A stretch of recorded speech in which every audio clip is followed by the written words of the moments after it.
Welcome back to another shift here at the Intensive Car Units. Today, we're going to be making the clutch hydraulic system work. So if you've been enjoying what I've been showing, please press that like, subscribe, and ring that bell. Otherwise, let's quit the talk and let's get back to work.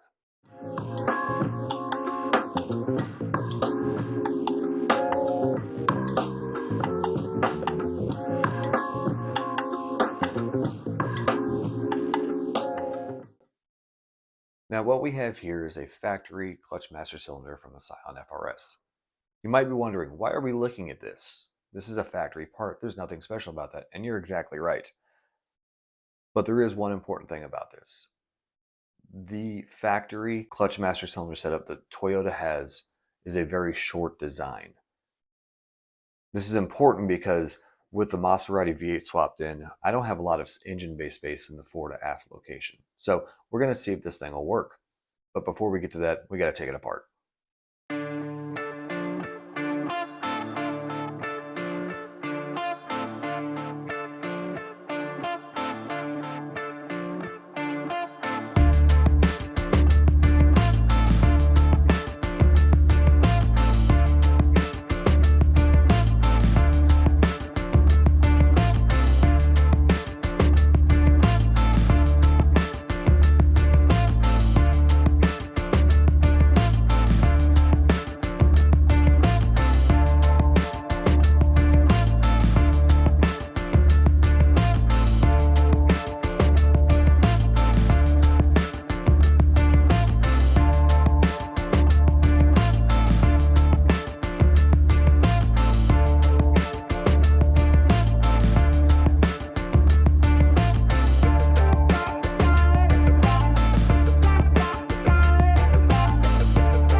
Now that we have the factory Toyota clutch master cylinder disassembled, let's go ahead and switch gears, or try to.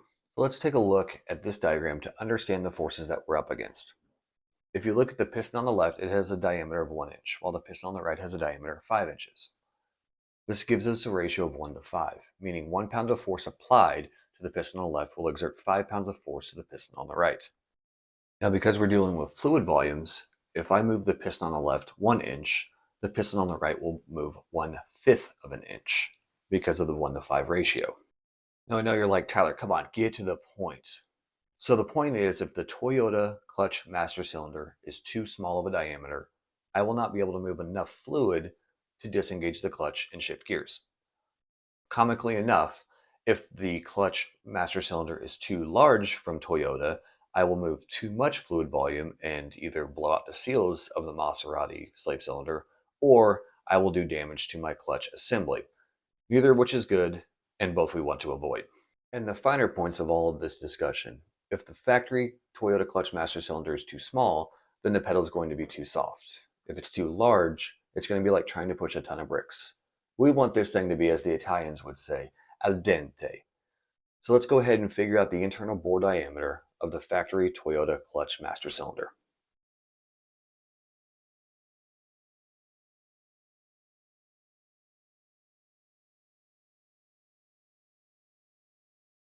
And in this case, the factory Toyota clutch master cylinder has an internal bore of 11/16 inch, which is really close to the Ferrari's recommended bore diameter of 5/8 of an inch. Now, besides the cost factor, the main reason why I'm using the factory part as a test piece is because of the location and the size that I have to work with.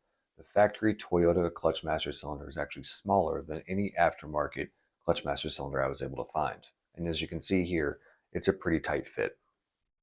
And with those space constraints, I needed to make a bracket just to support the factory reservoir so I could get a test in nice, quick, and easy without too much cost added in.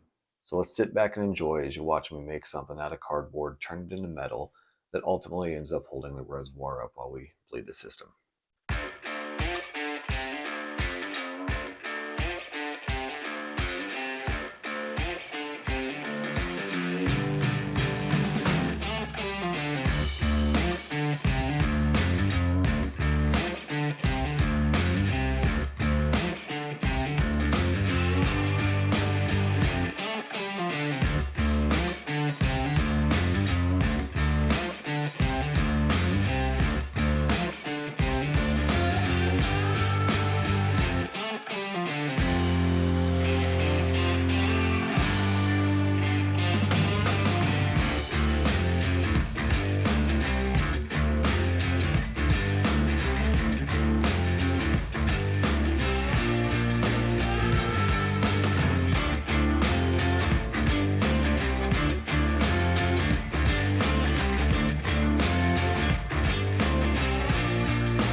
Now, one of the major design restrictions that I have is I can't put the clutch master cylinder assembly, which includes the clutch master cylinder and the reservoir, onto the car as an assembled unit.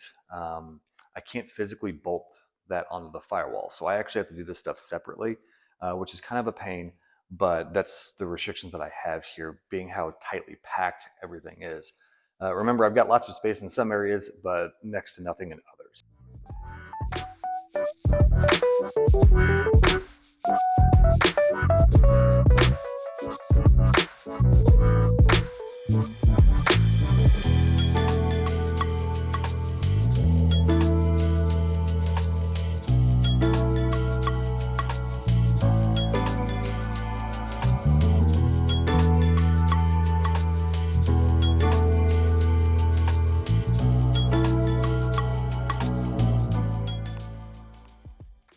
Now that we've gotten a Toyota clutch master cylinder back on the car, we need to then turn our attention to the Maserati clutch slave cylinder and the throwout bearing and all that stuff.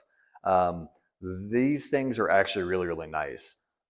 Lots of high quality finishes and stuff like that. I think I've noticed some titanium nitride on some parts. Just really, really nice stuff. But unfortunately, the way it's built currently isn't going to work for us. And for that, we need to take it apart and swap in some parts that will work. So here we are.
Now these are the snap rings that actually hold the clutch input shaft into the housing. And as you can see here, I had to get super creative to get these things out.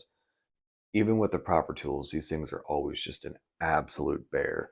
And I think I had probably close to 40 minutes or so just trying to get that outermost one released so I could get that thing out and get the bearing out and figure out what style bearing it was. I hate these things.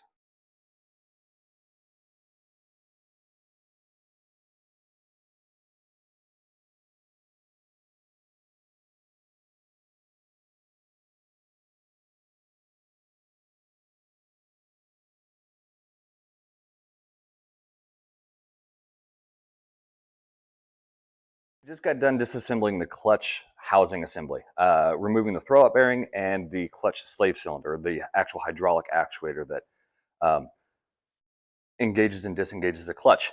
So the issue with this system is the factory Maserati Duo Select system, or similar to the Ferrari system, uses transmission fluid to create the hydraulic fluid pressure to actuate and disengage the slave cylinder. So what we have to do is we've got to swap out those seals because the factory seals aren't built for brake fluid, and they're actually, if you ever mix seals that use brake fluid with transmission fluid or motor oil, it'll actually degrade the seals and destroy them. So we need to go ahead and swap those out.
You can see that custom built line that I have traced in right here to the factory Maserati assembly.